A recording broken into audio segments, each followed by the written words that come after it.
Saving your first $100,000 is a gigantic milestone and one that I have up on my Mount Rushmore of goals for myself in 2025. And one thing that can really throw a wrench into things is buying a depreciating asset. So today, let's talk about the number one mistake that I made trying to save my first $100,000. My name is Alex Sinclair. I've been on YouTube for the last 10 years filming automotive content, and now I'm sharing my stories with you guys that I learned building a successful business over the last decade. So if you want to learn more, stick around and please subscribe. That would mean the world to me. Now, let's talk about it. Getting raises or coming into some money is a great feeling. Trust me. You're able to afford nicer things, get yourself your first home, or maybe buy that one thing that you've always wanted to. But learn from me, learn from my mistakes. When you start making money, do not go buy yourself an expensive car, especially one that is going to have to be financed for you to be able to own it and drive it month to month. This is exactly what I did, and I learned a lot from the whole experience, so let's talk about it. Early last year, I got myself my first full-time job working at an automotive shop, making pretty good money, and as the months went on that I worked there, I continued to get myself raise after raise after raise, to the point to where I thought to myself, I really want to buy my first supercar. I'm a big car guy. I've loved cars ever since day one. Have a car automotive YouTube channel as well.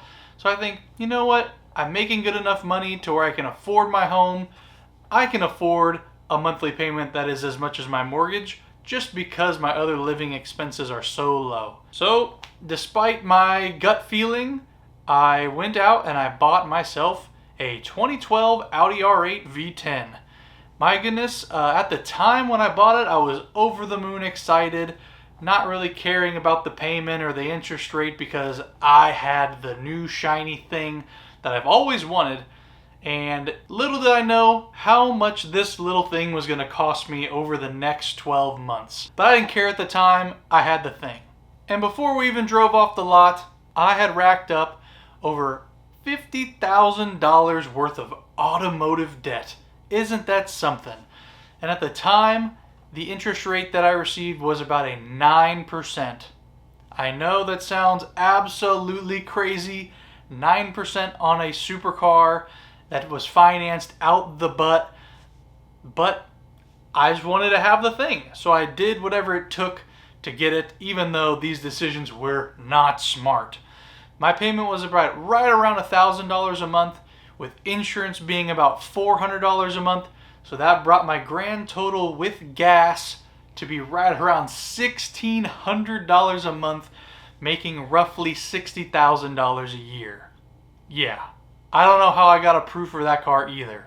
In Texas, $60,000 a year is roughly about $4,000 a month take home, but I thought with about $1,000 worth of living expense, $1,000 of the car payment, and then $1,000 of miscellaneous expenses, I still had over $1,000 at the end of the month to save, invest, and spend on things that also aren't going to bring me any financial gain. So I lived that life for about 8 months, paying around $1,600 every single month.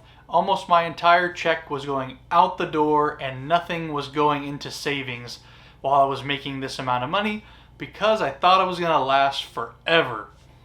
But in the time that I did have it, thankfully nothing mechanically went wrong with the car. We just had to do one oil change, and I did buy a new set of wheels and tires. So all in, my expenses were right around $5,000 for the car, but it wasn't really a need, it was more of a want. So over the 8 months that I owned this car, I put $5,000 into mods and a little bit of maintenance, and I drove it about 4,000 miles, paying $1,600 every single month all in. In the 8 months that I owned that car, I spent an approximate value of $12,800 on a car. Not smart at all looking back. Instead of me spending that money on a car, I could have invested it in the S&P 500 or any other index fund, or just put it in a high yield savings account, and I would be set up much better for where I am today. But unfortunately, that's not even the end of the story. About 6 months after I owned the car, I lost my job. The worst of the worst outcomes for someone that just got head over heels into debt on a depreciating asset. Now, have zero income and still have to pay that $1,600 every month, or the finance company is going to come take their car back. And this was the eye-opening moment. I said, I have got myself into something that is very, very, very stupid, and I need to get out of it right now. So, what's the fastest way to get out of a car?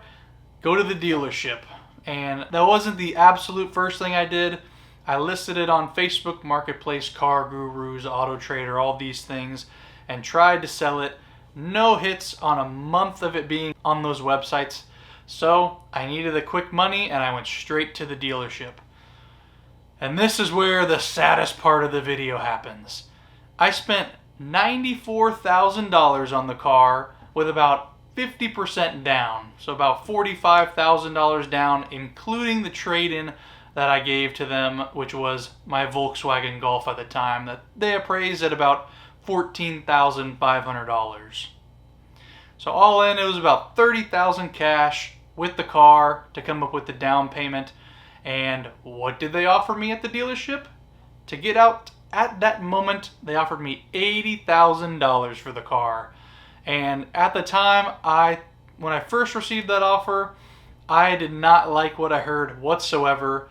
So I respectfully declined and I tried a little bit more, but another monthly payment came. No money was going into the bank account, money was only coming out. And unfortunately, after getting lowball after lowball, I had offers all the way into the 60,000s, and the highest one other than that dealership I got was about 75,000. I decided to just cut my losses, go back to the first dealership and sell it to them for $80,000. Now, that's not the absolute worst case scenario. I was not upside down in the car from the substantial down payment that I put, but a lot of people like to put as little as they can down and finance it as long as they possibly can so that they're able to have the lowest monthly payment, which I will never ever do. Again, luckily I walked out with some money and cleaned my hands of the depreciating asset. But in that whole time period, I cost myself over $12,000, and I lost about $15,000, which was equivalent to my trade-in vehicle, on just selling the car so I didn't have to deal with it anymore. Now, is there a smarter way to go about doing this?